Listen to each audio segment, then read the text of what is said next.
Profkes.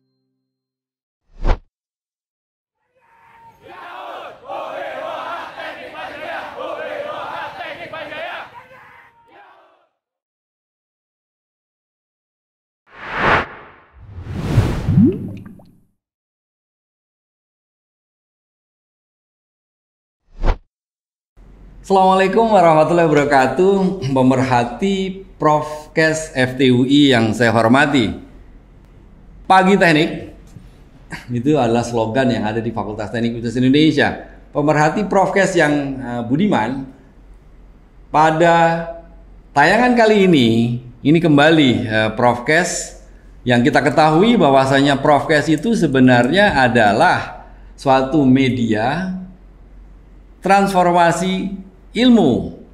Kawan-kawan hebat dari Fakultas Teknik Universitas Indonesia, entah itu profesor, utamanya adalah profesor, dia harus berani menerima tantangan yang saya akan berikan kepada beliau-beliau, dan harus menjelaskan, wajib dalam bahasa yang santun dan sederhana sehingga transformasi keilmuan bisa mudah dicerna oleh masyarakat. Itu yang pertama. Kemudian yang kedua, syukur-syukur kalau ada yang tertarik dengan hasil penelitian yang bersangkutan, maka bisa melakukan kerjasama atau kolaborasi dalam arti untuk melakukan komersialisasi hasil penelitian Fakultas Teknik Universitas Indonesia. Kali ini saya ditemani seorang profesor ganteng dari teknik industri. Saya perkenalkan, di sebelah saya adalah Profesor Teku Yuri Maimunsah Sahlul, atau dikenalnya dengan Prof. Yuri Sahlul. Selamat pagi, selamat sore, atau selamat siang, selamat malam, terserah lah. Selamat pagi Bung Henry, selamat pagi semuanya.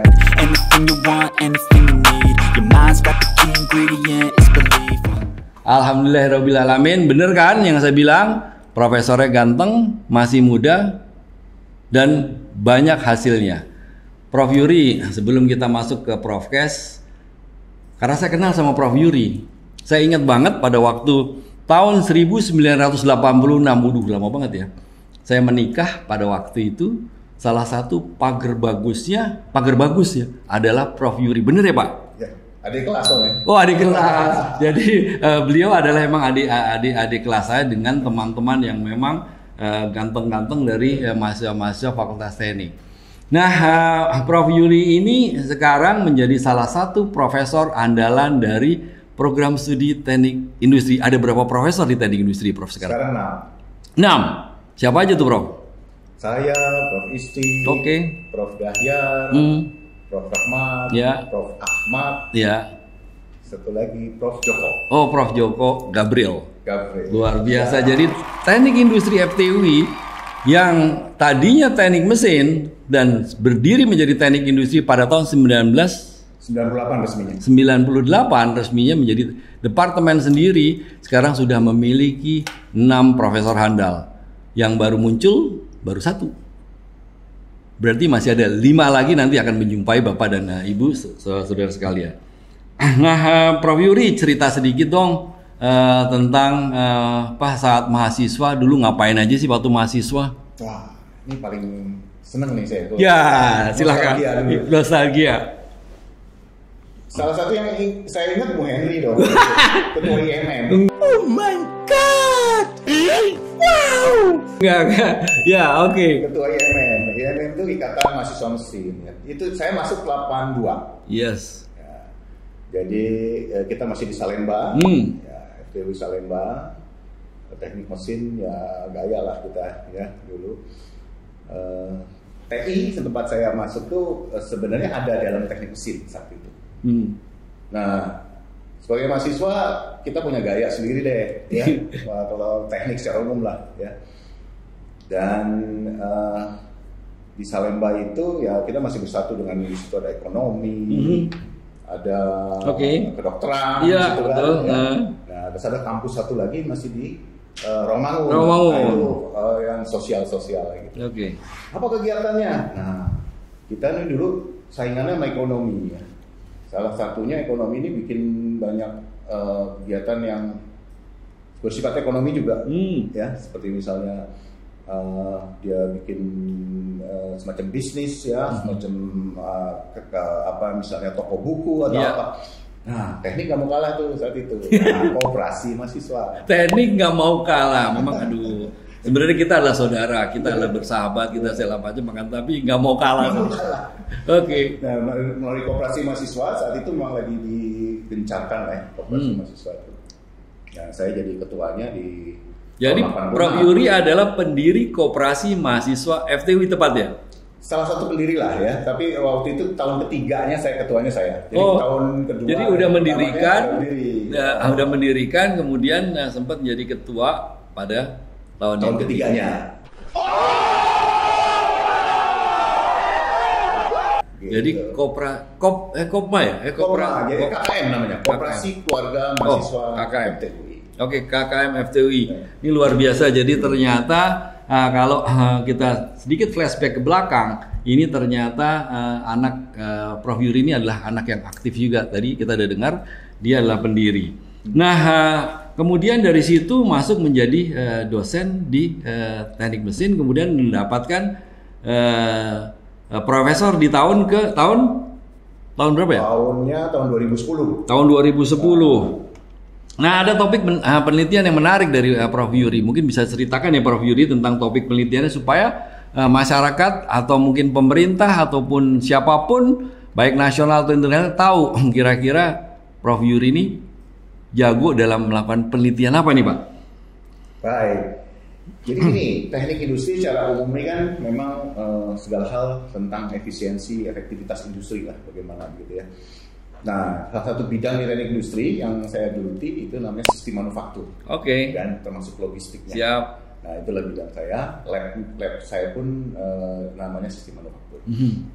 Nah, dari sistem manufaktur dan logistik itu kalau terakhir-terakhir ini penelitiannya pasti mengarah pada dua hal. Ya.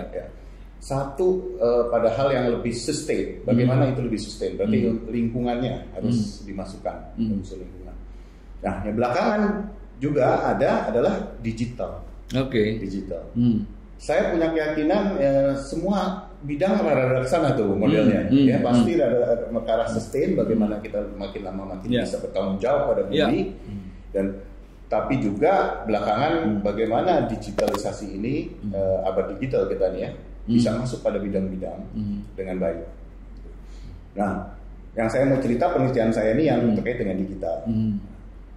Pertama sih pasti robot nih, jadinya ya. Nah, bidang saya jadi robot, jadi semuanya serba non manusia, non human begitu. Nah, pertama saya harus ngasih keyakinan dulu bahwa sebenarnya penelitian digital atau mungkin ke arah disebutnya industri 4.0 kan ya, industri 4.0. Pastinya orang berpikir wah nanti semua ada pengangguran. Ya, itu benar, itu menarik tuh. Dulu isunya adalah seperti itu, digantikan oleh mesin semua sehingga masyarakat Indonesia atau rakyat ini malah nggak dapat lapangan pekerjaan. Mohon jawaban itu. Nah, dari sini sekalian ya. Ya. Nah, jawabannya ternyata tidak. Oke. Kenapa? Kita ingat dulu komputerisasi ya. Nah, zaman-zaman kita mahasiswa tuh ya, saya mahasiswa tahun 80-an, masih 90, itu zaman informasi. Dan kemudian semua menjadi komputer, orang pada takut tuh. Wah, ini nanti banyak orang nggak kerja atau nggak? Iya. Kenyataannya tidak, tidak. Karena bidang-bidang baru itu akan membuat sendiri lahan-lahan. Iya. Ya, lahan-lahan pekerjaan, termasuk tentu lahan keilmuannya dulu, terus kemudian lahan-lahan pekerjaannya sendiri, yang tetap dikerjakan oleh manusia. Oke. Ya. Jadi menarik sekali. Jadi jangan takut. Ternyata begitu kita efisiensikan suatu industri, mungkin menggantikan dengan mesin itu, peran manusia sebenarnya tetap dibutuhkan. Hanya tinggal shifting atau berpindah ke area yang lain. Betul. Masih banyak sekali area-area yang bisa masih membutuhkan sentuhan manusia atau orang. Jadi jangan khawatir, teman-teman.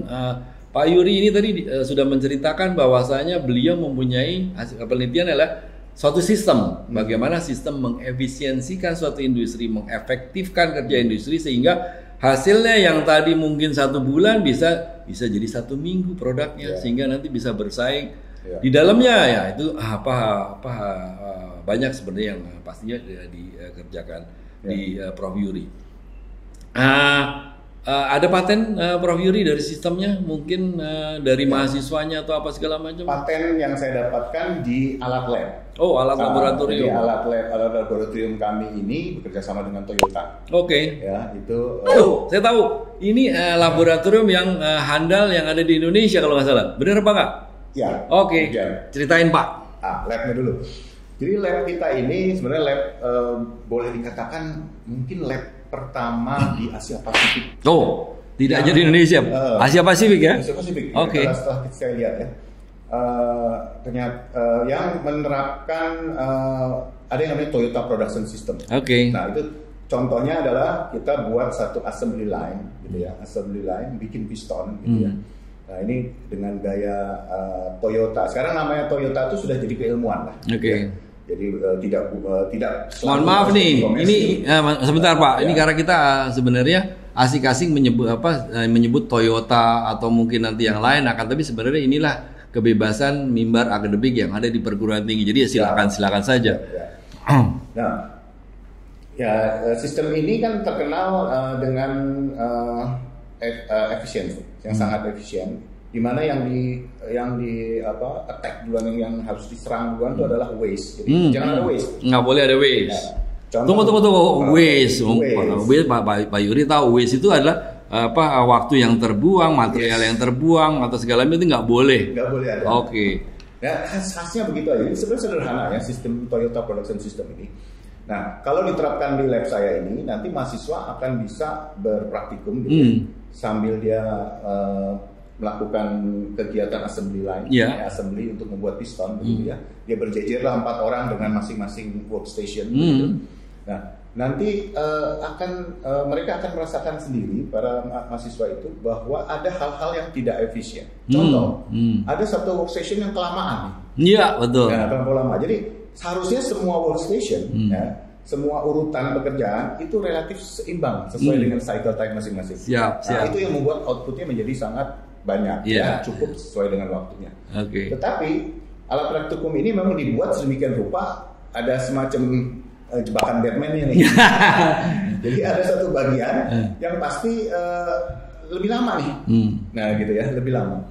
Nah, itu yang disebut bottleneck. Ya, bottleneck Nah, setiap giliran jadi 4 orang terus itu dia harus mengalami kesulitan itu sambil mencatat sebenarnya di mana dia bisa harus improve.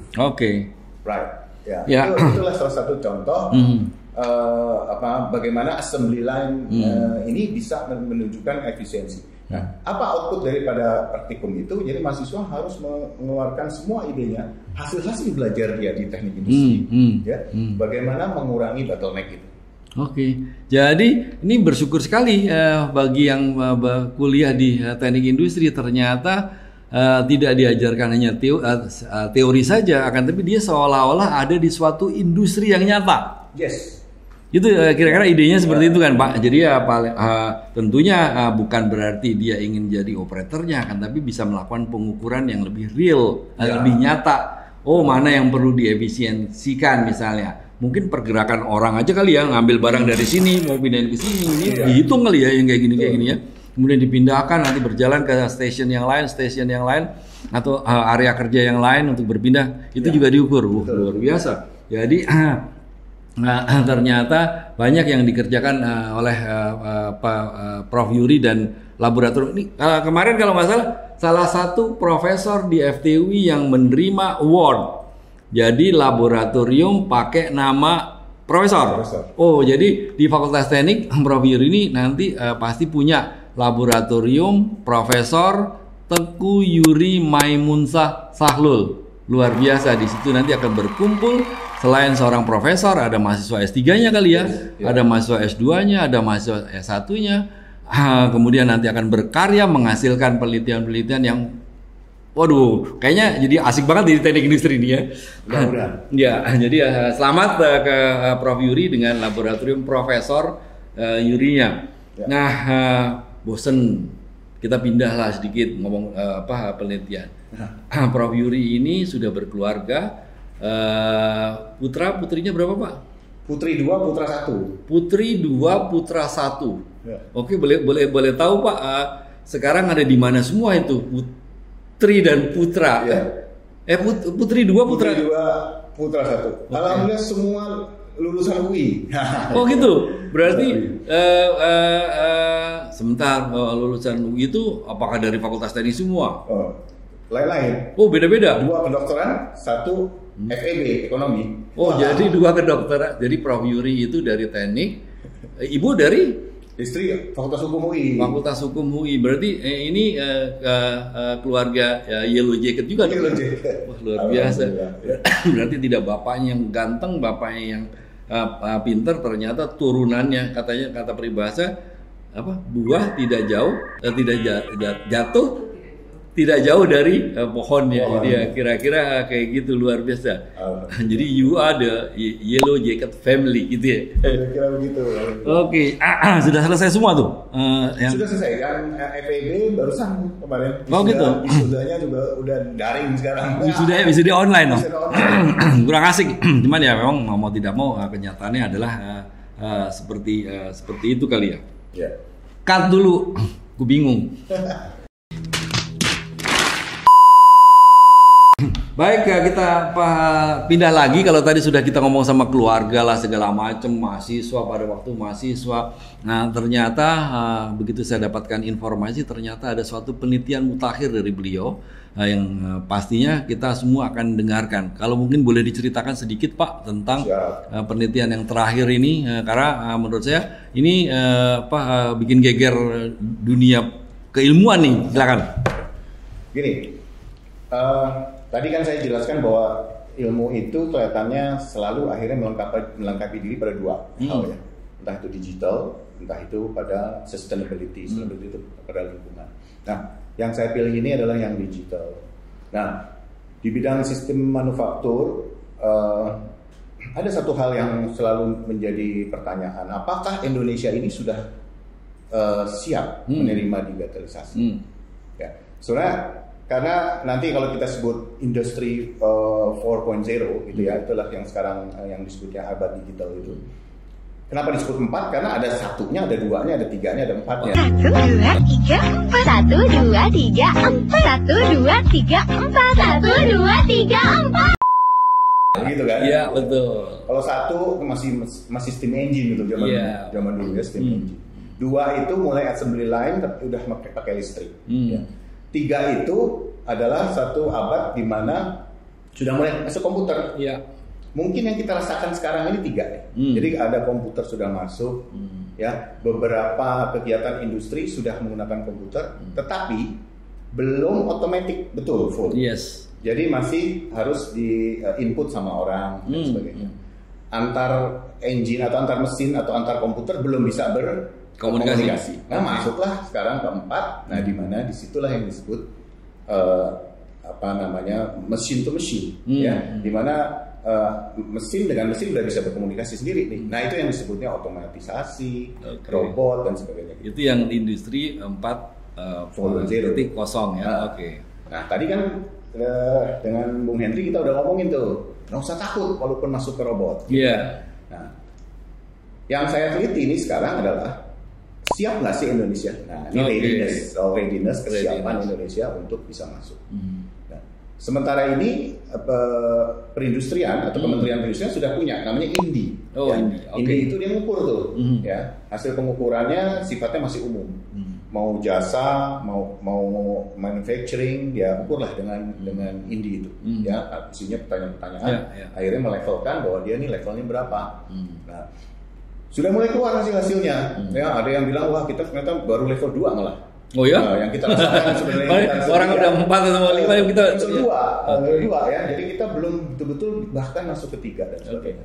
Nah, dengan berbagai kita sebutnya kalau dalam penelitian ini kan problem identification ya. Kita identifikasi problem, rupanya alat ukurnya belum begitu baik nih. Oke. Gitu. Belum begitu baik karena dia mengukurnya masih mungkin banyak faktor-faktor yang belum masuk atau mungkin belum terlampau clustering. Contohnya sebenarnya kan ada cluster-clusternya nih, gitu kan. Nah, misalnya industri minyak ya, dia ada ini industri minyak nih campuran nih kayaknya ya, nggak full manufaktur membuat, tapi dia harus ada eksplorasi juga dan sebagainya gitu ya. Dan ada yang full jasa, misalnya sampai industri asuransi gitu ya segala macam. Nah, tentu berarti harus ada model pengukuran yang lebih tepat. Nah, jadi penelitian ini sebenarnya bersama mahasiswa S3 saya.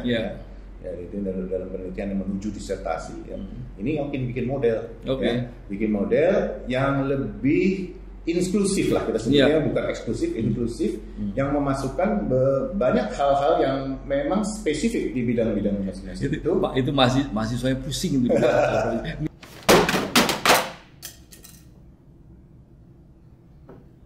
Gak akan tapi asik kok. Iya. Supaya apa manfaatnya sih? Manfaatnya supaya Indonesia bisa lebih tahu lah setiap klaster tuh sebenarnya sudah level mana. Mungkin lain-lain tuh kan. Nah, tinggal sikap kita ini dari entah itu swastanya atau pemerintah itu bisa mulai membangun ya. Semuanya juga akhirnya harus pada level 4.0. Karena gimana pun juga siapa yang tidak bisa masuk ke 4.0 dia ketinggalan tuh. Efisiensinya, efektivitasnya udah pasti ketinggalan. Ya. Kira-kira gitu. Menarik sekali perbincangan dengan Profesor Yuri. Jadi Bapak-bapak, ibu-ibu, teman-teman yang saya hormati, yang berbahagia. Tadi kita sudah dengarkan seorang profesor di teknik industri. Pada saat mahasiswanya memang orang yang aktif, kemudian menjadi dosen, jadi guru besar di teknik industri yang mempunyai penelitian yang luar biasa. Jangan gampang sekali bicara industrial 1.0, 2.0, 3.0 atau 4.0 kalau tidak ada metode metode pengukuran yang digunakan secara tepat. Jadi beliau sudah mempunyai model untuk mengukur dengan lebih presisi kita itu ada di mana. Nah, kalau kita sudah tahu kita ada di mana secara presisi, maka sebenarnya action plan atau langkah selanjutnya apa yang harus kita buat itu akan lebih tepat ke depannya. Terima kasih ya Prof Yuri, luar biasa. Tetap semangat. Kita yel teknik ya Pak untuk mengingatkan pada waktu kita mahasiswa. Teknik yaut ho hi ho ha, teknik Baling Jaya ho hi ho ha, teknik Baling Jaya. Terima kasih. Assalamualaikum warahmatullahi wabarakatuh. Sampai ketemu acara Profcast berikutnya. Terima kasih.